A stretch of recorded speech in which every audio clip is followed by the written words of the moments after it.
নমস্কার বন্ধুরা, রিমি অফিসিয়াল চ্যানেলে আপনাদের স্বাগত। আজকে আবারও চলে এসেছি নতুন এক ভিডিও নিয়ে।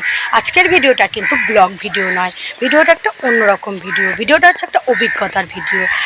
বন্ধুরা, আমি এই চ্যানেল করার আগে আমার একটা চ্যানেল ছিল কিউট অনেক বলে, সেই চ্যানেলটাতে 6,000 সাবস্ক্রাইবার ছিল, কিন্তু ওই চ্যানেলে আমার 2 লাখ ভিউজও, 2,60,000, 10,000, 36,000, 20,000, 24,000 ভিউজ হওয়া সত্ত্বেও চ্যানেলটা আমার শেষের দিককারে এসে ফ্রিজ হয়ে যায়। চ্যানেলটাতে আর ভিউজ পড়ে না, চ্যানেলটা কোনো কারণে মানে বলতে পারে নষ্ট হয়ে যায়। চ্যানেলে কোনো রকমইভাবে ভিউজ আনা যাচ্ছিল না, তার দরুন ওই চ্যানেলটা আমি বন্ধ করে দিতে বাধ্য হয়েছি। চ্যানেলটা অ্যাকচুয়ালি ছিল আমার ছেলে মেয়েদের, কিউট অনেক বলে নাম। চ্যানেলটা সার্চ করে দেখবেন, আমি যদি মিথ্যা কথা বলে থাকি প্রথমেই আসবে, কিন্তু চ্যানেলে কোনো ভিউজ নেই।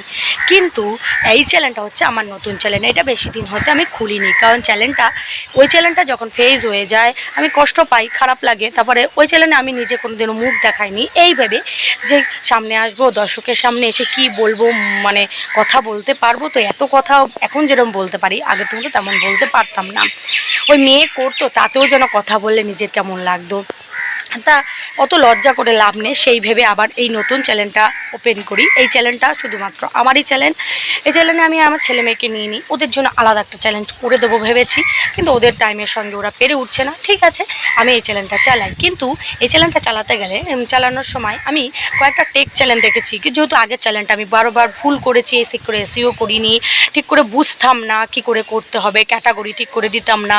তাই জন্য বুঝে না পেরে এই চ্যানেলটা করার সময় আমি কিন্তু অনেক কিছু দেখে নিয়ে করেছি। কিন্তু এই চ্যানেলটা করবার সময় আমি কয়েকদিন ধরে দেখছি ওয়াইটি স্টুডিও বারবার দেখলে নাকি সমস্যা হয়, কিন্তু এরকম দেখে আমি আর ভয়তে আমার এই চ্যানেলের ওয়াইটি স্টুডিও আমি কয়েকদিন দেখিনি। কিন্তু আবার ভেবে দেখলাম যে যদি আমি ইউটিউবও না দেখতে পারি, আমি ওয়াইটি স্টুডিও দেখতে না পারি, তাহলে আমি বুঝবো কী করে আমার কন্টেন্ট ভালো হচ্ছে না, কতটা ক্লিক থ্রু পড়ছে, কতটা কি হচ্ছে আমি কি করে বুঝবো। তাই ফাইনালি আমি কি করি, একদিন ওরকম ভিডিও আমি ওপেন করি। ওপেন করার পর দেখি কি, ওমা ওখানে ওটা কিছুই না, বারবার ওয়াইটি স্টুডিও দেখলে কিছুই হয় না, কারণ আমরা ইউটিউব দেখতে পাই না। ওয়াইটি স্টুডিও দেখা ওই কারণেই তৈরি করা হয়েছে, যাতে ইউটিউবের ভিডিওটা কেমন চলছে, কতটা ইমপ্রেশন পড়ছে, কতটা মানে ক্লিক থ্রু হচ্ছে, কতটা কন্টেন্টটা ভালো হচ্ছে, কোন পজিশনে চলছে, র্যাঙ্কিংটা কত, তার জন্যই রাখা হয়েছে।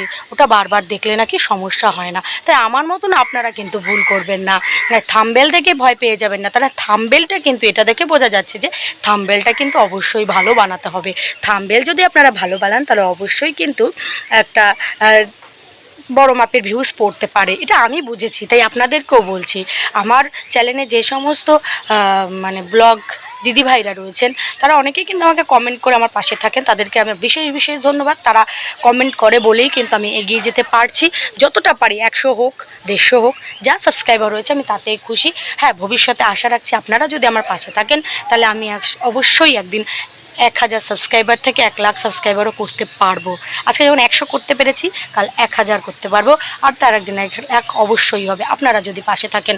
সবার আগে বলে দিই, কন্টেন্ট কিন্তু ভালো করতে হবে।